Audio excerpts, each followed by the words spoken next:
Puji Tuhan, selamat sore, selamat kita berbakti dalam nama Tuhan kita Yesus Kristus. Pada sore hari ini kita datang beribadah di tempat ini, kita siapkan hati kita untuk kita datang menyembah Tuhan pada sore hari ini. Saya jemput sidang jemaat Tuhan untuk bangkit berdiri, kita angkat lagu pujian yang berkata, Kemurahan-Mu lebih dari hidup.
Kita angkat lagu ini, Kemurahan-Mu lebih dari hidup. Kemurahan-Mu, amin. Lebih dari hidup. Kemurahan-Mu lebih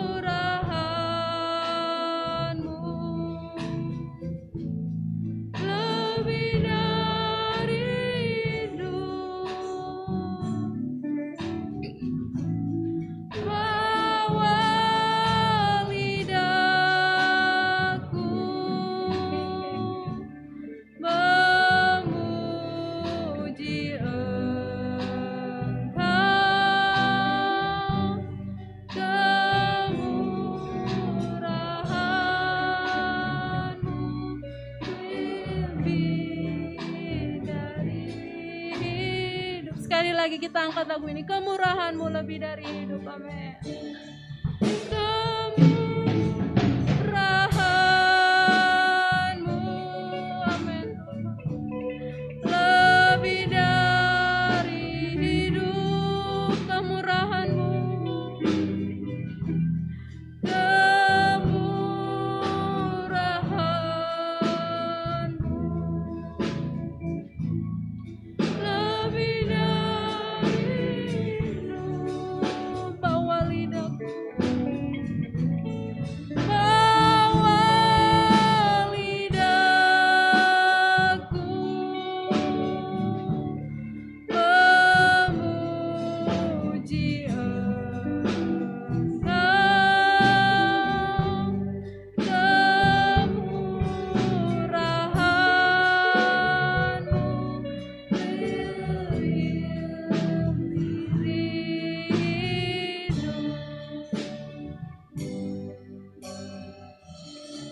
Tuhan, doa pembukaan nanti dibawakan oleh Bapak Rigandi.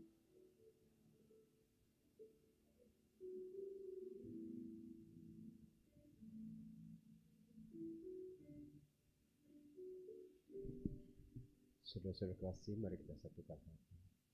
Bapa yang baik, terima kasih Tuhan kalau pada saat sore hari ini kami boleh berkumpul, kami boleh kembali berbakti padamu Tuhan.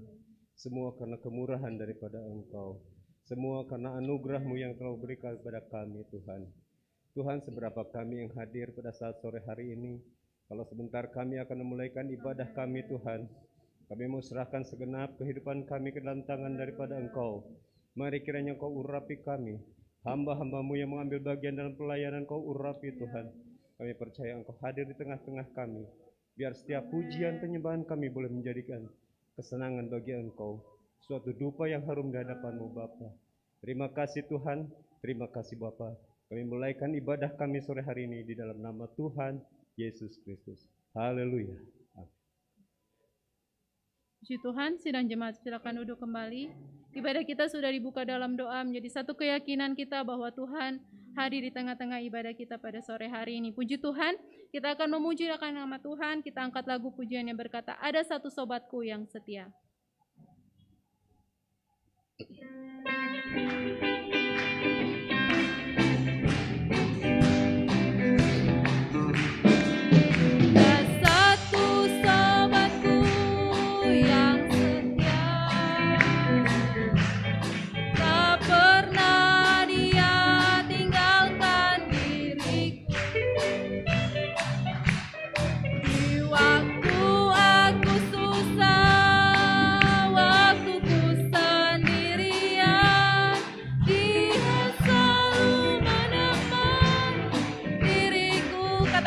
Satu sobatku yang setia, amin. Dan satu sobatku yang setia, tak pernah dia tinggalkan diriku. Di waktu aku susah, waktu ku sendirian, dia selalu menemani. Katakan namanya Yesus, namanya Yesus, namanya Yesus, nama Yesus yang menghibur hati. Namanya Yesus, namanya Yesus, nama Yesus yang menghibur hatiku. Sekali lagi, ada satu sobatku yang setia, amin. Dan satu sobatku yang setia, tak pernah dia tinggalkan diriku. Di waktu aku susah, waktu ku sendirian, dia selalu menemani diriku. Katakan namanya Yesus, amin. Namanya Yesus, namanya Yesus, nama Yesus yang menghibur hati. Namanya Yesus, namanya Yesus, nama Yesus yang menghibur hatiku. Namanya Yesus, amin. Namanya Yesus, namanya Yesus, nama Yesus yang menghibur hati. Namanya Yesus, namanya Yesus, nama Yesus yang menghibur hatiku. Nama Yesus yang menghibur hatiku. Nama Yesus yang menghibur hatiku. Nama Yesus yang menghibur hatiku. Nama Yesus yang menghibur hatiku. Puji Tuhan, hanya nama Yesuslah yang akan menghibur setiap luka hati kita. Ketika kita sedih, hanya Yesuslah yang sanggup menghibur hati-hati kita. Puji Tuhan, saya buka ruang kesaksian bagi sidang jemaat Tuhan yang rindu untuk menyaksikan cinta kasih Tuhan dalam kehidupannya. Kita angkat lagu pujian yang berkata, satu hal telah kuminta.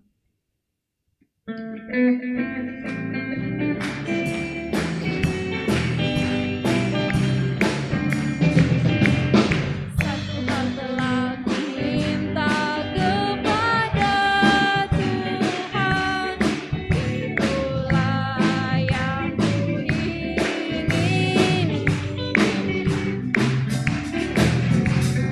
Diam di rumah Tuhan seumur hidupku,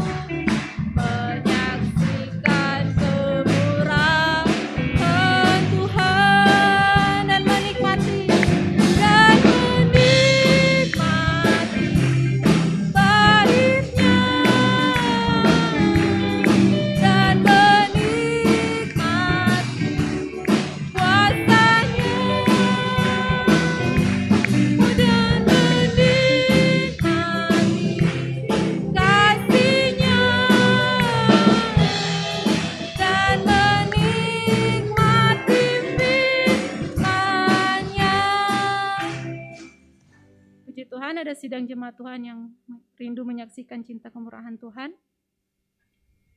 Puji Tuhan, kalau tidak ada, saya masih rindu untuk kita angkat sekali lagi lagu ini. Satu hal telah ku minta, saya jemput sidang jemaat Tuhan untuk bangkit berdiri.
Sudah memuji memuliakan nama Tuhan, biarlah pujian kita berkenan di hadapan Tuhan.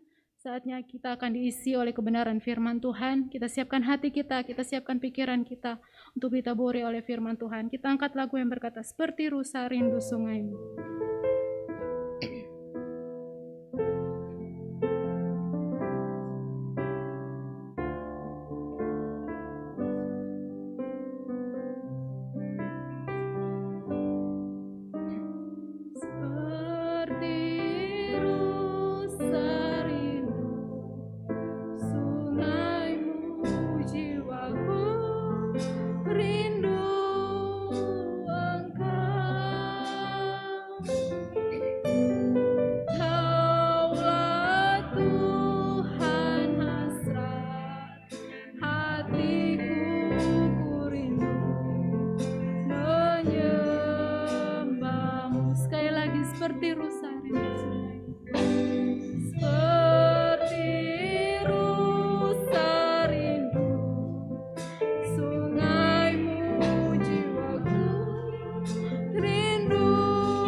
Mari kita angkat lagu ini seperti rusa rindu sungaimu. Amin.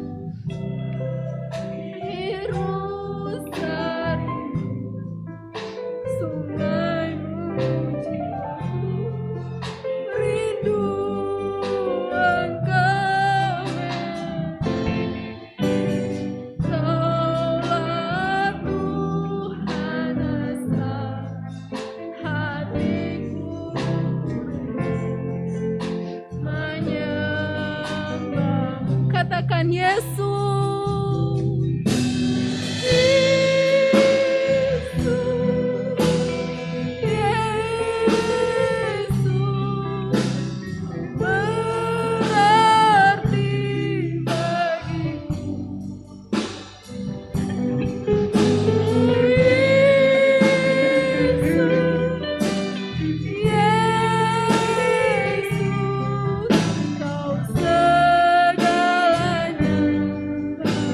Katakan sekali lagi Yesus.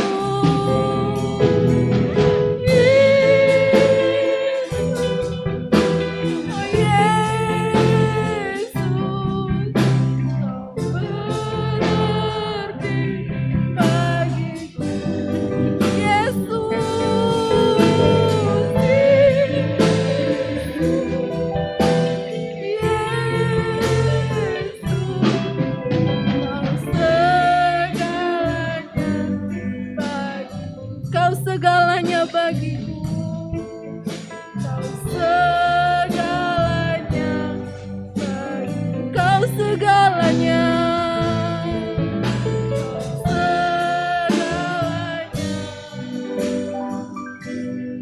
bagiku.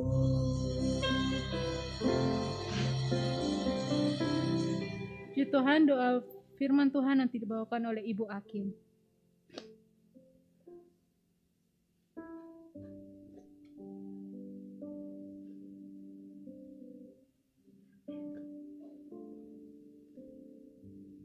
Saudara-saudara yang terkasih, mari kita berdoa. Kami mengucap syukur, kami berterima kasih kepadamu Allah yang baik, Allah yang mengasihi kehidupan kami, yang masih memberi kesempatan kami boleh beribadah kepadamu Tuhan. Kami telah menaikkan puji-pujian kami. Kami yakin dan percaya pujian kami boleh menyenangkan hatimu Tuhan. Saatnya juga kami rindu diisi oleh kebenaran firman-Mu. Firman-Mu lah yang mengarahkan kami kepada kebenaran Tuhan, kepada keselamatan. Kami bersyukur, kami berterima kasih. Kami yakin dan percaya Engkau telah menyiapkan hamba-Mu Tuhan yang Engkau percayakan untuk menyampaikan firman-Mu dengan urapan yang daripadamu Tuhan. Amen. Sehingga firman-Mu boleh Tuhan menjadi bagian di dalam setiap kehidupan kami. Terima kasih Bapa yang baik, kami akan duduk diam Tuhan, terima firman-Mu. Itulah yang boleh menguatkan kami, mengarahkan kami kepada kebenaran-Mu Tuhan. Terima kasih untuk kesempatan yang indah yang Tuhan berikan dalam kehidupan kami. Kami peralaskan Tuhan, doa ini hanya di dalam nama Tuhan Yesus Kristus. Haleluya. Amin. Puji Tuhan, sidang jemaat Tuhan silakan duduk. Pekerjaan selanjutnya saya serahkan kepada hamba Tuhan yang akan melayani kita pada sore hari ini.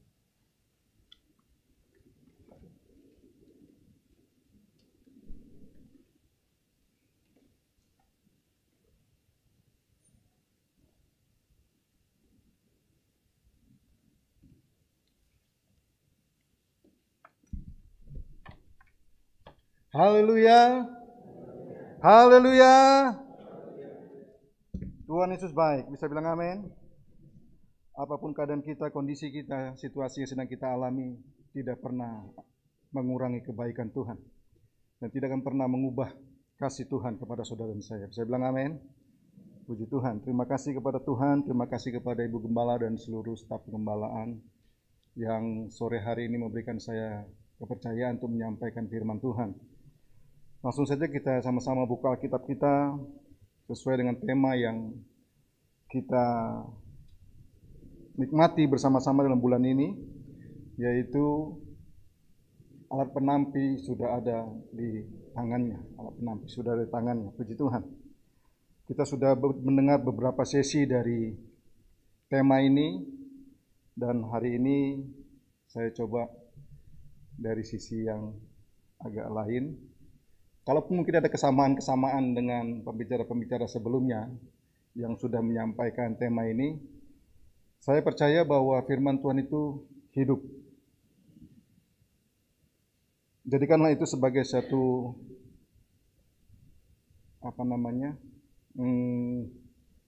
tambahan wawasan dari kita untuk memahami firman Tuhan. Mari sama-sama kita buka dulu ayat mas kita dalam Matius pasal yang ketiga ayat 12.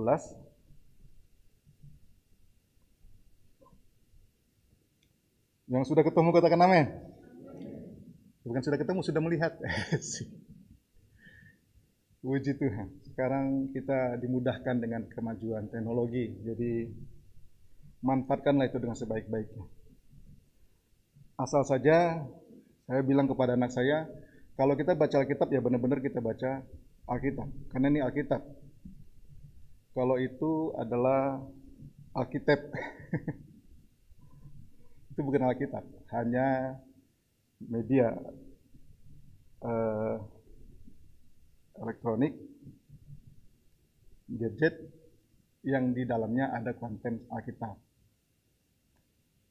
Saya sarankan kepada jemaat semua kalau mau baca Alkitab di rumah, baca Alkitab. Karena kalau lewat telepon bisa mengganggu. Saya pernah alami itu dan akhirnya saya kalau baca Alkitab saya nggak mau pakai HP. Karena ketika saya baca Alkitab, tahu-tahu ada WA masuk, ada Facebook bunyi, aduh mengganggu saudara.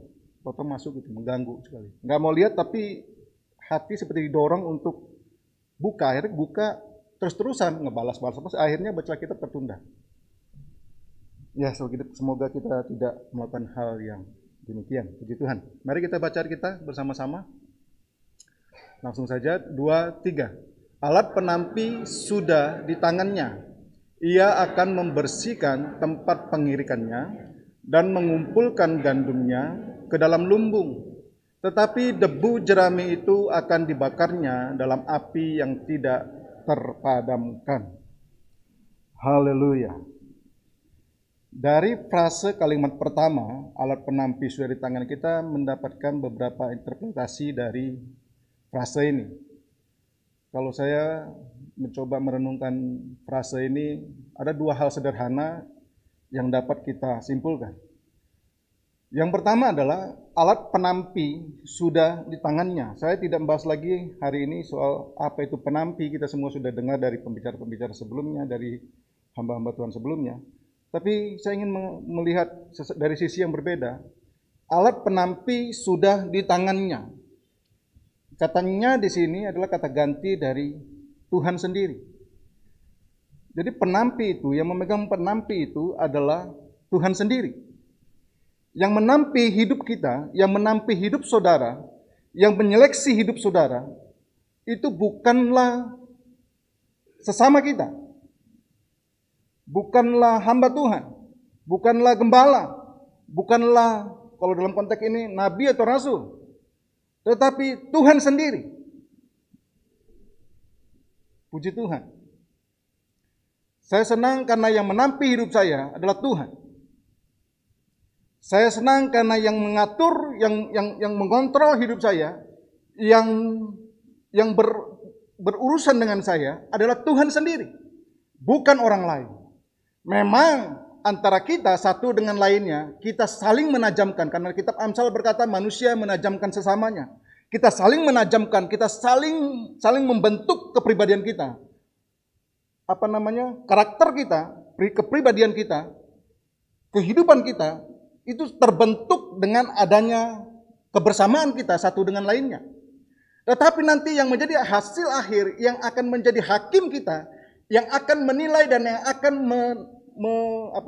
yang memisahkan kita,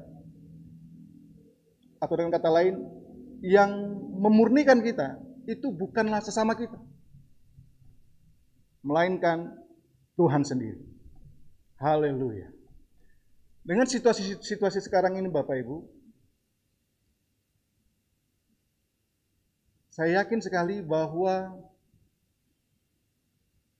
Allah tidak diam. Allah ada dan dia tidak diam saja. Dia tidak bertopang tangan, dia tidak membiarkan saudara, dia tidak membiarkan kita, dia tidak berdiam diri dan memandang kita saja. Tetapi Allah melihat, memperhatikan, bahkan dia terlibat di dalamnya. Mengapa saya berani berkata demikian?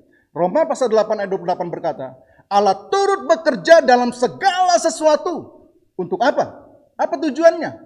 Untuk apa Allah bekerja bagi kita dalam segala sesuatu itu? Untuk mendatangkan kebaikan bagi kita yang mengasihi Dia. Bisa bilang amin? Jadi situasi-situasi sekarang ini, iblis memakai situasi ini untuk menghancurkan anak-anak Tuhan. Untuk melemahkan anak-anak Tuhan. Dia menyebarkan virus ketakutan, menyebarkan virus kekhawatiran, menyebarkan virus intimidasi, ancaman yang membuat kita gentar, takut, dan tidak seperti seolah-olah tidak bisa maju, tidak bisa berkembang. Kita seperti dalam suatu situasi tekanan, beban yang sangat berat sekali. Iblis memakai situasi ini memang untuk menjauhkan kita dari kasih karunia Tuhan. Membuat kita jauh dan membuat kita pahit kepada Tuhan. Membuat kita kecewa kepada situasi, membuat kita kecewa kepada Tuhan. Tetapi Allah mampu mengubah itu semua untuk mendatangkan kebaikan bagi kita, orang-orang yang mengasihi Tuhan. Karena itu saya senang sekali, bangga sekali dengan kalimat ini. Alat penampi itu bukan di tangan yang salah, dia di tangan yang tepat.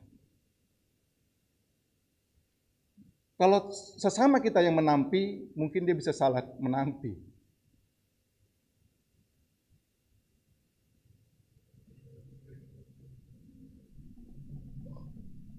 Allah berkepentingan terhadap saudara dan saya. Bisa bilang amin?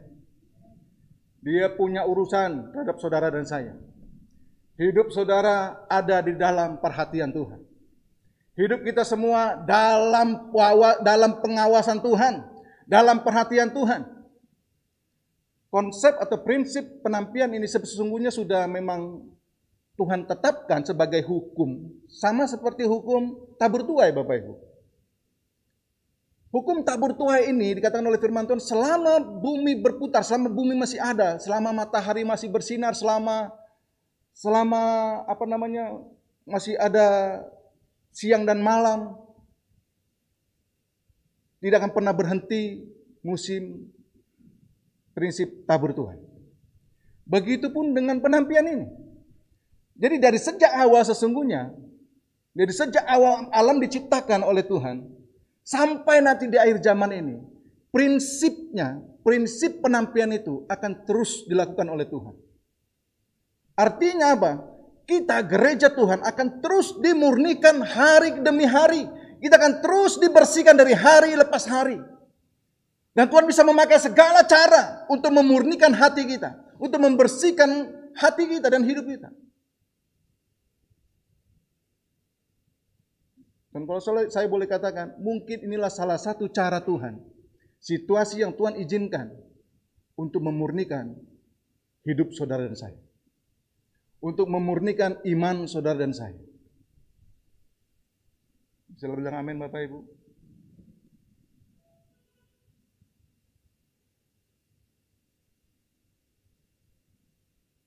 Satu Petrus pasal yang ke 1 ayat 7 kalau tidak salah. Kalau tidak salah, kalau salah maafkan saya. Kalau tidak salah. Yang dikatakan maksud semuanya ini adalah untuk, kalau tidak salah. Iya benar-benar, betul. 1 Petrus 1 ayat 7. Maksud semuanya itu ialah untuk membuktikan kemurnian imanmu yang jauh lebih tinggi nilai daripada emas yang fana, yang diuji kemurniannya dengan api, sehingga kamu memperoleh puji-pujian dan kemuliaan dan kehormatan pada hari Yesus Kristus menyatakan dirinya. Jadi kembali saya ingin katakan Bapak Ibu, prinsip penampian ini sesungguhnya akan dikerjakan Tuhan terus sampai kepada puncaknya nanti kedatangan Yesus yang kali kedua. Jadi maksud saya begini Bapak Ibu. Saya berharap saya salah gitu. Saya berharap saya salah. Pandangan saya ini. Saya sudah bilang kepada istri saya sejak kali pertama pandemik ini mulai mewabah. Saya dengan istri berbincang-bincang dan kami berdiskusi, sharing satu dengan lainnya. Saya memberi pendapat dan itu terus berulang-ulang saya kasih tahu kepada istri saya. Istri saya itu sebagai saksi. Hampir setiap hari saya ingatkan. Karena Rekan-rekan saya seumur saya ada yang sudah meninggal. Masih muda. Ada yang meninggal karena memang dia udah punya penyakit bawaan. Ada yang meninggal karena kena COVID dan mungkin punya penyakit bawaan juga. Saya tidak tahu persisnya seperti apa. Yang pasti dia meninggal. Jemaat-jemaat yang pernah saya layani di Jakarta juga, ada beberapa juga yang meninggal.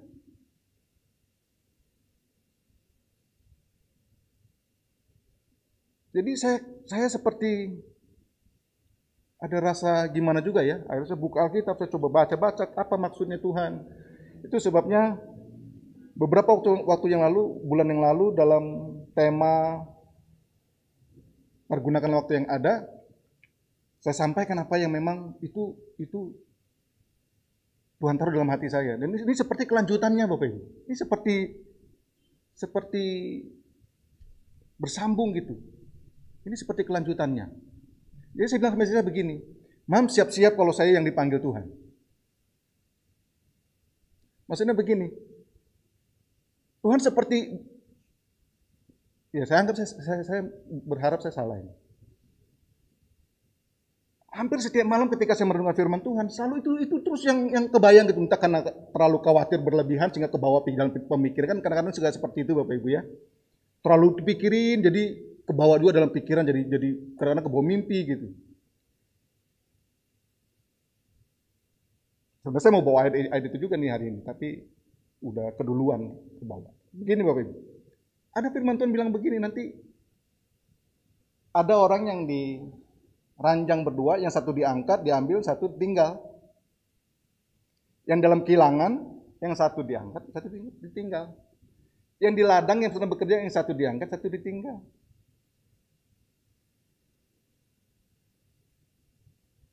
Pandemik ini tidak terjadi hanya di Indonesia, Bapak Ibu. Ini terjadi di seluruh dunia.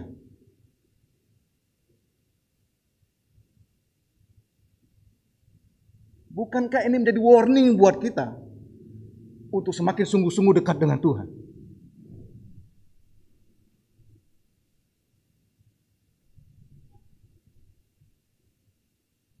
Yang menampi hidup kita bukan orang lain, Tuhan langsung. Allah berkepentingan dengan kita. Allah punya urusan dengan kita. Karena memang dari sejak awal kehendak Allah adalah kita, umat-umatnya yang dikasihinya, bisa bersama-sama dengan dia. Dan untuk bisa bersama-sama dengan Tuhan, maka kita hidupnya harus dikuduskan, dimurnikan hari di lepas hari. Tidak bisa tidak. Dan pada bagian yang kedua dari frase yang pertama ini, coba kita kembali kepada frase yang pertama itu. Alat penampi sudah di tangannya. Kalau saya mau kasih, ini contohnya terlalu kecil. Harusnya kan kalau penampi kan seperti skop ya, kalau yang di situ kan. Tapi anggaplah penampi.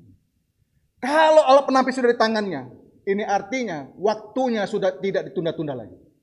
Waktunya sudah tidak lama lagi. Ini benar-benar sudah tunggu waktunya Tuhan akan siap segera menampi. Bukan saatnya kita bersantai-santai lagi ke Tuhan.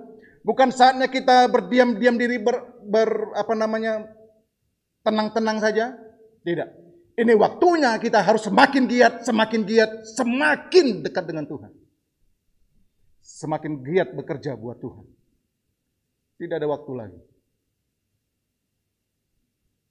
Sudah di tangannya.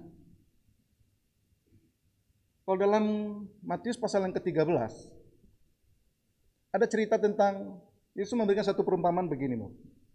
Ada cerita tentang seorang yang punya kebun anggur. Tapi di kebun anggur itu, tahu-tahu muncul sesuatu yang aneh, ada pohon ara. Ini kebunnya kebun anggur, tapi pohonnya ada tumbuh satu pohon ara. Dan apa kata Tuhan? Pohon ara ini sudah 3 tahun tidak menghasilkan buah. Sudah 3 tahun tidak menghasilkan buah. Dan ada seorang Tuhan katakan, ini tebang saja pohon ini, tidak ada gunanya, ini tidak ada manfaatnya. Buat apa dia hidup di sini? Nyempit-nyempitin aja.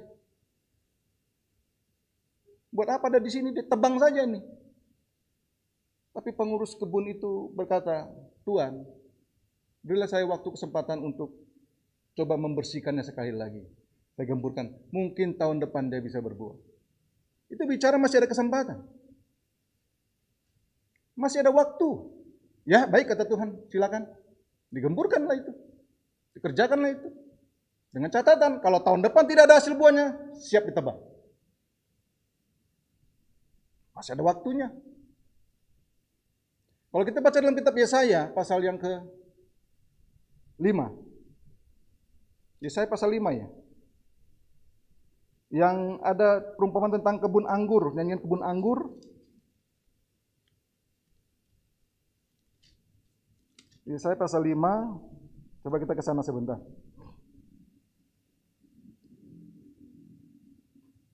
Ya.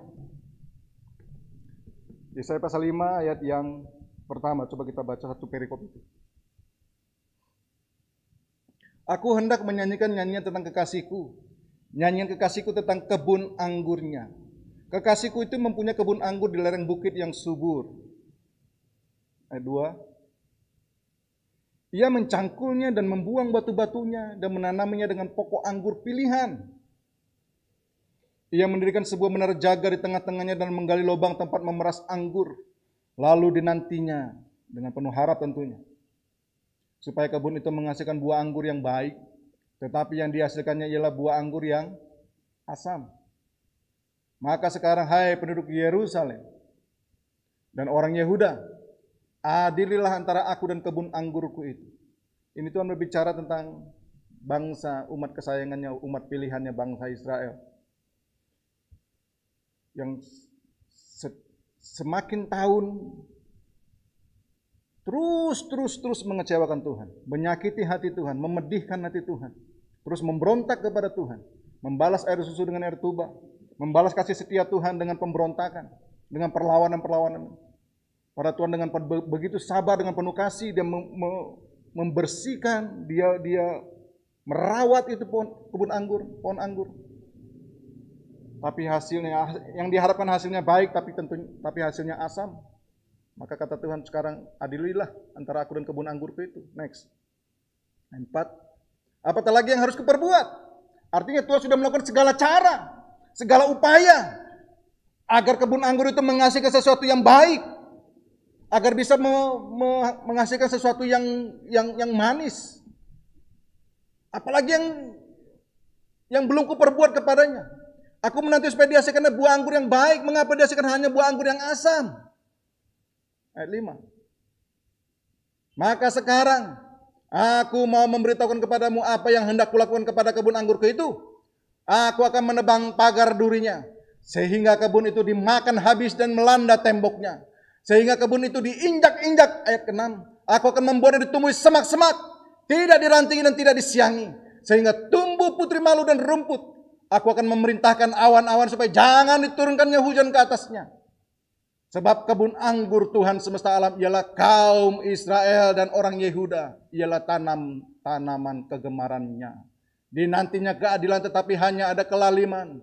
Dinantinya kebenaran tetapi hanya ada keonaran.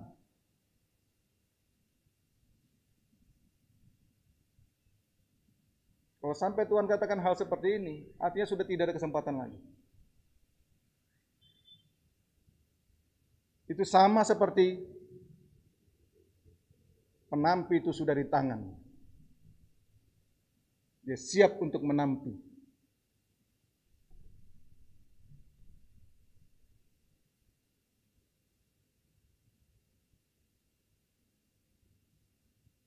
Mari kita perhatikan hidup kita.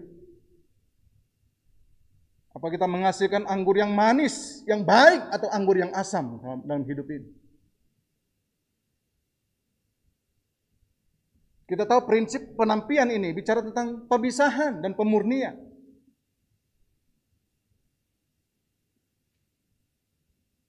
Apa kita sungguh-sungguh tulus mengasihi Tuhan atau tidak?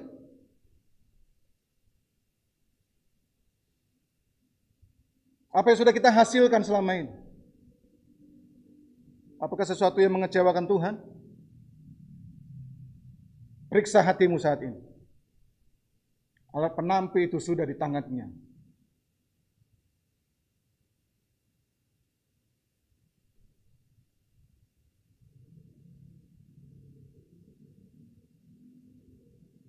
Jangan sampai kasih dan anugerah Tuhan diangkat dari hidup kita. Karena kita tidak menghasilkan buah yang baik.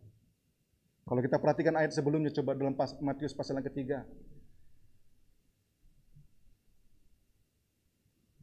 Ayat sebelumnya, ayat kayaknya lebih bagus kita baca dari ayat pertama ya.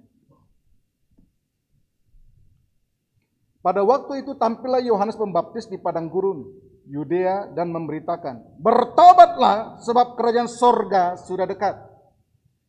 Jadi mulai pertama pelayanan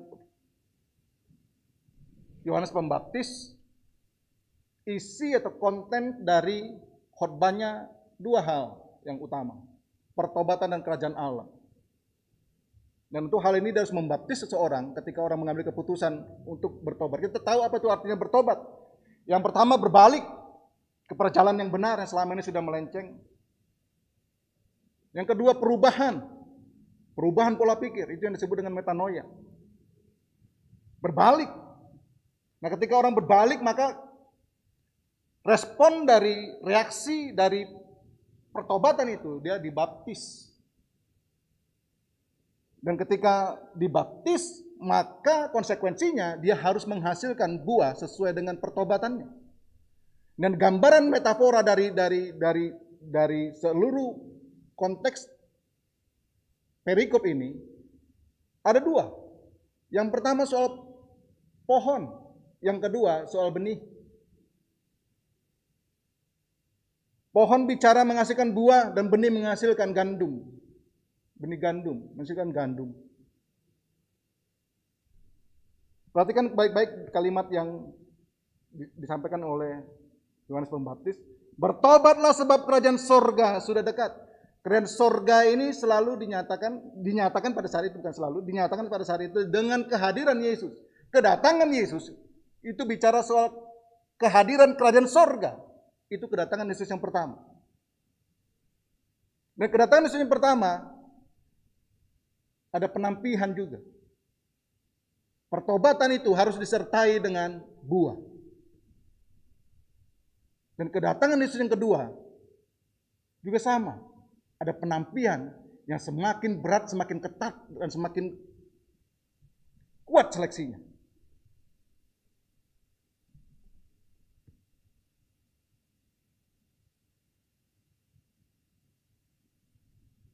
Kita lanjut dulu. Sesungguhnya dialah yang dimaksudkan oleh Nabi Yesaya ketika ia berkata, ada suara orang yang berseru di padang gurun, persiapkanlah jalan untuk Tuhan, luruskanlah jalan baginya. 4. Yohanes memakai jubah bulu unta dan ikat pinggang kulit dan makanannya belalang dan madu hutan. Ayat 5. Maka datanglah kepadanya penduduk dari Yerusalem, dari seluruh Yudea dan dari seluruh daerah sekitar Yordan. Lalu sambil mengaku dosanya, jadi mereka mengaku dosa, bertobat, berbalik, mereka dibaptis. Maka baptisan itu adalah suatu tindakan, respon ketika seorang bertobat. Oleh Yohanes di sungai Yordan. Ayat 7, muncullah ini. Ini seperti suatu alinea baru, satu kisah. Jadi ada suatu peristiwa baru. Setelah pembaptisan, atau ada lagi peristiwa, datang peristiwa. Banyak orang Farisi dan orang Saduki, perhatikan baik di sini, datang untuk dibaptis. Yohanes tahu maksud mereka. Kita tentu juga tahu siapa orang-orang Farisi dan orang-orang Saduki ini. Mereka adalah kelompok orang-orang yang mengerti betul tentang Taurat. Orang yang tahu betul tentang Taurat. Orang yang hidupnya memang sehari-hari berkutat dengan firman Tuhan. Dia tahu betul mereka dengan firman Tuhan. Jadi artinya sebetulnya tahu betul tentang apa arti pertobatan sesungguhnya. Tahu betul bagaimana seharusnya hidup itu. Tahu betul bagaimana apa yang menjadi tuntutan Tuhan dalam hidup mereka. Tetapi sayang sekali, itu hanya sebatas pengetahuan mereka tanpa ada tindakan nyata. Tidak disertai dengan perbuatan-perbuatan nyata. Pengetahuan tanpa pertobatan. Itu sebabnya keluar kata-kata yang sangat keras ini. Hai kamu keturunan ular beludak. Kita tahu ular adalah binatang yang paling licik. Selalu digambarkan dengan pekerjaan iblis dan iblis itu sendiri. Siapakah yang dapat mengatakan kepada kamu bahwa kamu dapat melarikan diri dari murka yang akan datang? Muncul kalimat-kalimat eskatologis di sini. Bicara soal murka yang akan datang, ini bicara soal akhir dari suatu kondisi keadaan. Dan kalau lebih jauh lagi, ini bicara soal akhir zaman.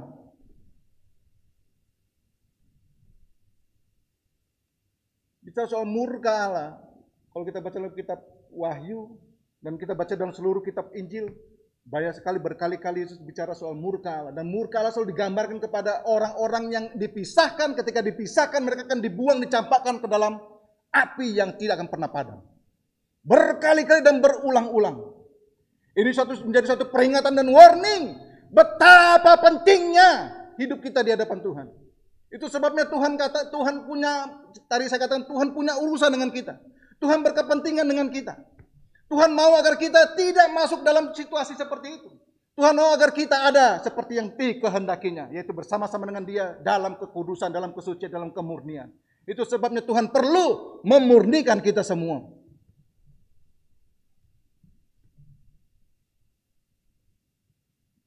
Jadi hasilkanlah buah yang sesuai dengan pertobatan. Apa buah yang Bapak Ibu hasilkan selama ini? Sudah puluhan tahun ikut Tuhan, puluhan tahun jadi jemaat di GPDI Cianjur. Apakah buahmu dapat dinikmati oleh orang lain dan dapat dinikmati oleh Tuhan? Apakah buahmu manis?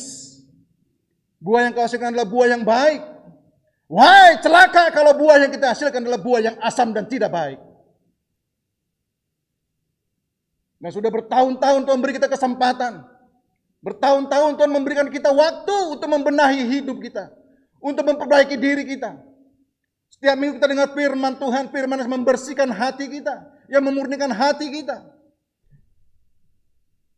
Yang senantiasa membersihkan motivasi-motivasi kita dalam mengiring Tuhan. Itu perlu dimurnikan, perlu dibersihkan, perlu ditampi, dibersihkan dan dimurnikan.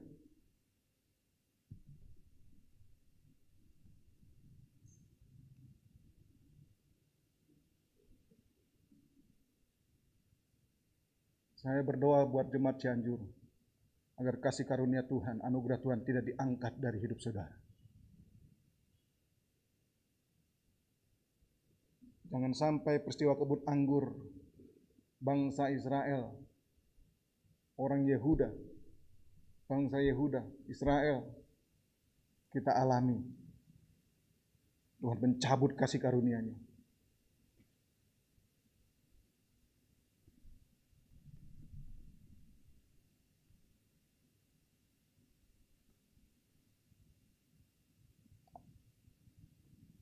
Ayat 10. Kapak sudah tersedia. Sudah pegang kapak. Jadi kapak sudah dipegang. Ini nggak main-main. Seseorang pegang kapak siap kerja. Siap melakukan, siap perintah ini. Siap tebang. Kalau belum pegang kapak, masih. Tapi kalau kapak sudah dipegang, kapak sudah tersedia. Setiap pohon yang tidak menghasilkan buah yang baik pasti ditebang. Dan dibuang kemana? Ke dalam api. Itu yang tadi katakan murka yang akan datang. Selalu, coba perhatikan ya, garis bawah dulu ke dalam api. Ayat 11. Aku membaptis kamu dengan air sebagai tanda pertobatan. Tetapi Ia yang akan datang, menuju pada Yesus, yang datang kemudian daripadaku lebih berkuasa daripadaku dan aku tidak layak melepaskan kasutnya. Ia akan membaptiskan kamu dengan Roh Kudus dan dengan api lagi. Ada dua api, macam api di sini. Kembali ke ayat 12 coba. Ayat 12. Alat penampis sudah di tangannya. Ia akan membersihkan tempat pengirikannya dan mengumpulkan gandumnya ke dalam lumbung. Tetapi debu jerami itu akan dibakarnya ke dalam api lagi. Yang tidak terpadamkan. Lagi. Api yang pertama adalah api penghukuman dari Tuhan. Api yang kedua yang dilakukan oleh Tuhan, tadi saya katakan, bersyukurlah kita alat penapi itu ada dalam tangan Tuhan. Tuhan itulah api pemurnian.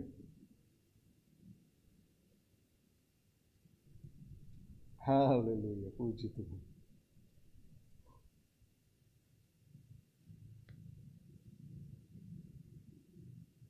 Bapak Ibu, dalam dunia ini cuma ada dua, kiri atau kanan, gelap atau terang, hitam atau putih, baik atau jahat, tidak ada di tengah-tengah. Ketika penampihan itu terjadi, hanya ada dua, yang baik atau yang buruk. Ketika pohon itu ditampi, dipisahkan pohon yang baik dan pohon yang buruk.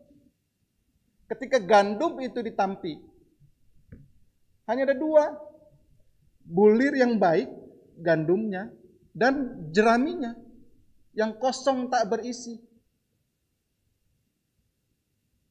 Jadi karena ini penampian, maka kita harus tegas di mana posisi kita berada. Dunia ini adalah tempat peperangan antara kebaikan dan keburukan. Antara Allah dengan iblis. Ingat apa kata firman Tuhan, bahwa musuh kita bukan melawan darah dan daging, tapi melawan penguasa-penguasa di udara. Iblis selalu menggunakan situasi ini untuk melemahkan kita. Menggoyangkan iman kita. Mengkandaskan pengharapan kita. Tapi puji Tuhan, Allah turut bekerja. Dan ketika dia bekerja, dia mampu mengubah situasi kutuk menjadi berkat. Yang rusak dapat diperbaiki oleh Tuhan. Yang bengkok dapat diluruskan.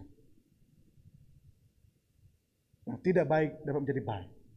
Sebab dia panjunan kita. Yang dapat membentuk hidup kita. Dapat memperbaiki, memperbaharui. Karena itu saya ingin berani berkata, penampihan bagi kita, gereja Tuhan di GPD Cianjur, ada dalam konteks pemurnian. Jangan alergi dengan pemurnian dari Tuhan. Dalam Markus pasal yang ke-9 ayat 49. Suka tidak suka, kita semua akan mengalami hal yang sama. Karena setiap orang tidak terkecuali akan digarami dengan api. Kita semua akan dimurnikan dengan api. Akan dibaptis dengan Roh Kudus dan dengan api. Selain kita dipenuhi dengan janji-janji Tuhan, yaitu penuh dengan Roh Kudus yang akan memimpin hidup kita, yang akan menyertai hidup kita. Roh Kudus yang akan mengajar kita, yang akan menghiburkan kita. Tetapi di sisi yang lain, Allah juga membaptis kita dengan api pemurnian. Agar semakin hari kita semakin murni. Motivasi kita ikut Tuhan semakin murni. Motivasi kita semakin tulus. Benar-benar kita mengasihi Tuhan tanpa ada motivasi lain. Selain hanya satu-satunya mengasihi Tuhan. Apapun yang terjadi dengan situasi ini, kita dapat berkata, Tuhan, aku tetap mengasihi-Mu. Apapun yang terjadi, kita dapat berkata, Tuhan, aku tetap iring Engkau. Haleluya. Puji Tuhan.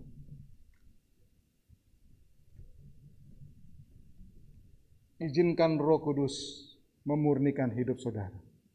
Karena jika Roh Kudus memurnikan hidup saudara, jika tangan Allah yang menampi hidup saudara, percayalah, saudara akan muncul sebagai emas-emas murni, muncul sebagai permata-permata yang indah di hadapan Tuhan, yang layak ditempatkan dalam rumah Tuhan, yang layak ditempatkan dalam tempat kekudusan Tuhan di kerajaan surga. Kita menjadi pribadi-pribadi yang unggul, pribadi-pribadi yang hebat dalam menghadapi segala situasi ini. Jangan khawatir, jangan takut, tangan Tuhan menyertai kita. Puji Tuhan. Sekian renungan firman Tuhan. Waktu selanjutnya saya serahkan pada Bapak Onesimus. Puji Tuhan.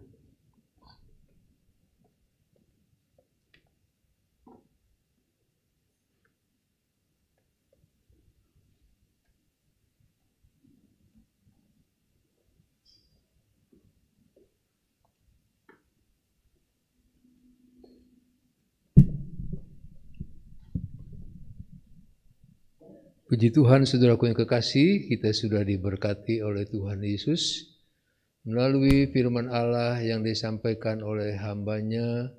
Tiba saatnya kita berdiri bersama-sama, kita akan berdoa. Kita nyanyikan pujian, lembutkan hatiku ya Tuhan. Ada tanah yang kering di pinggir jalan, ada tanah berbatu-batu,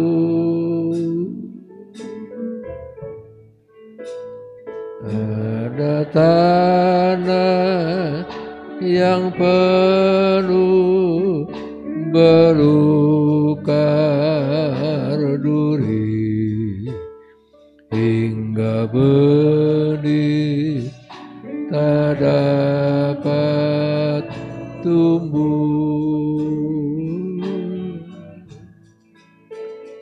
Ya Tuhan, jadikanlah hatiku lembut seperti tanah yang baik dan subur,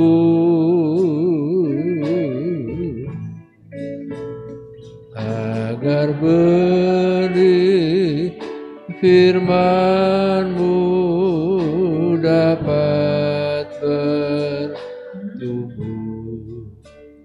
berbunga dan berbuah lebat.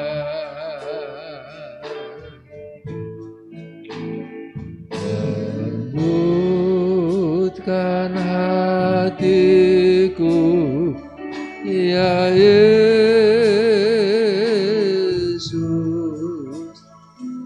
dengar firman-Mu setiap hari.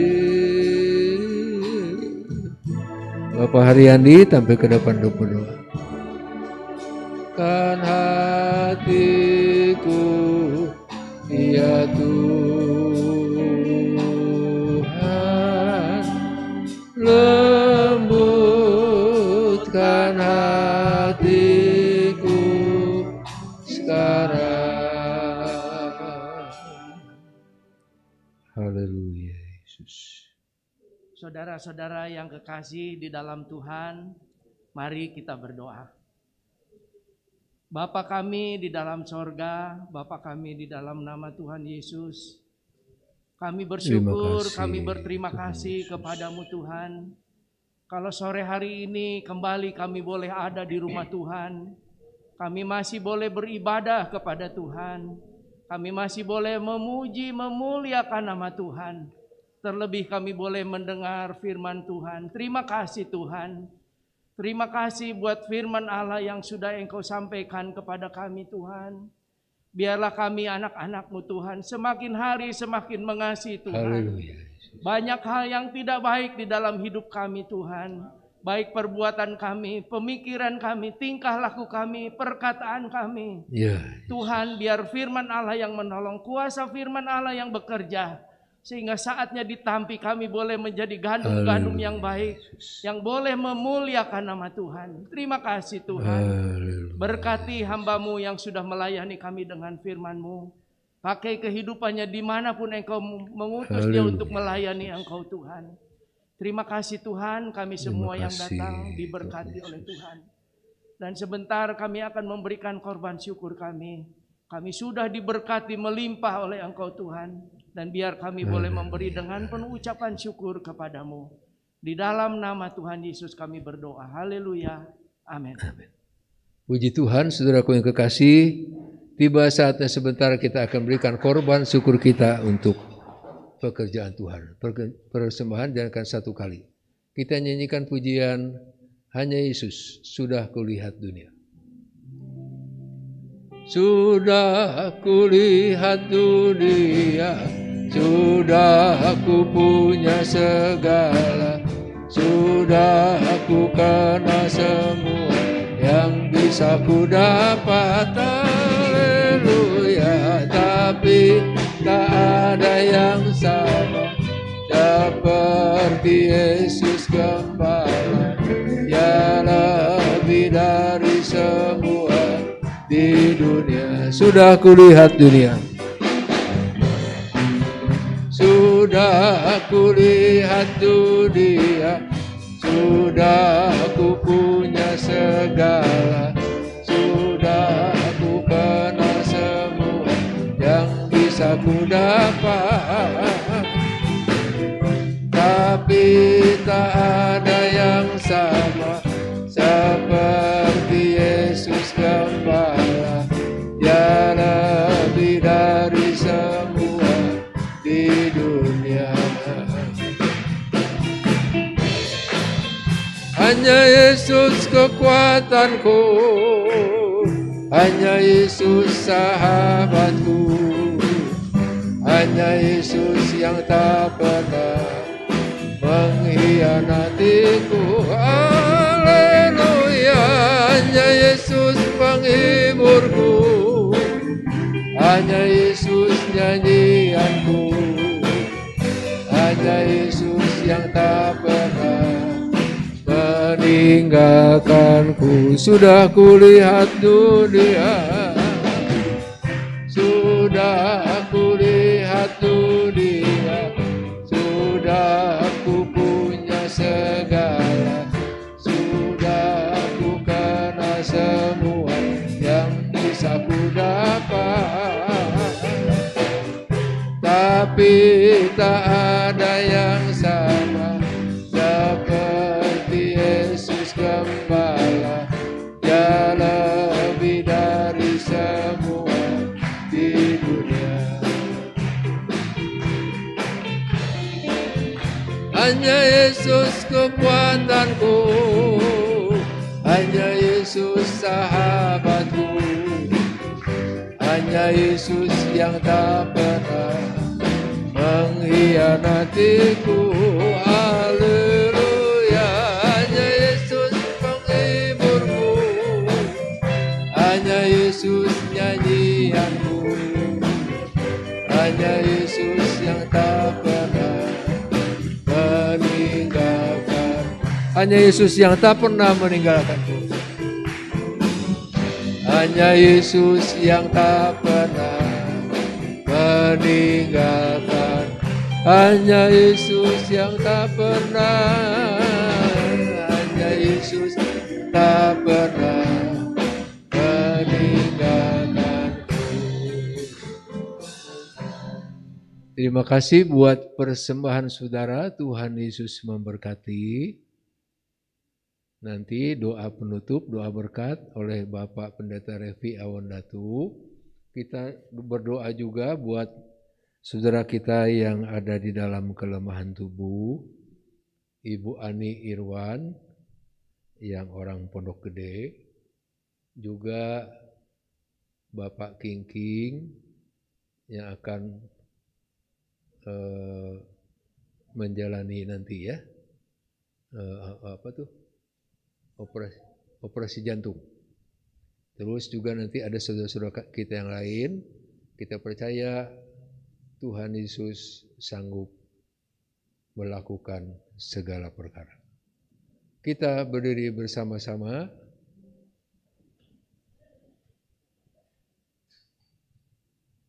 Betapa hatiku berterima kasih. Betapa hatiku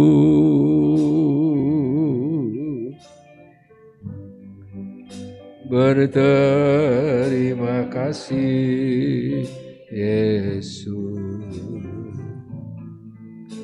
Kau mengasihiku, haleluya, memilikiku. Hanya ini Tuhan, hanya ini Tuhan, persembahanku, segenap hidupku, jiwa dan ragaku,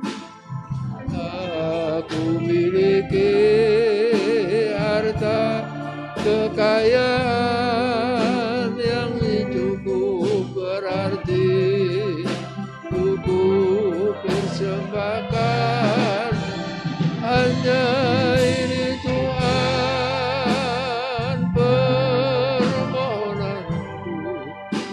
Terimalah Tuhan persembahanku, pakailah hidupku sebagai alatmu, umur hidupku. Pakailah hidupku, pakailah hidupku sebagai. Diserahkan kepada Bapak Pendeta Revi Awandatu.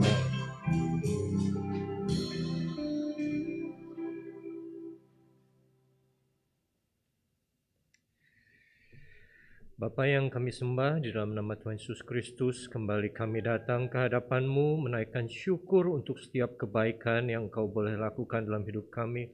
Khususnya pada sore hari ini kami boleh menyelesaikan satu ibadah lagi. Kami percaya apa yang kami lakukan ini semua karena kuasa Roh Kudus-Mu yang bekerja dalam hidup, khususnya dalam hati kami, yang boleh menggerakkan setiap hati kami untuk datang selalu mencari Engkau. Terima kasih Tuhan, terima kasih Bapa, karena kami percaya di setiap ibadah yang kami datangi, banyak berkat-berkat rohani yang akan kami terima.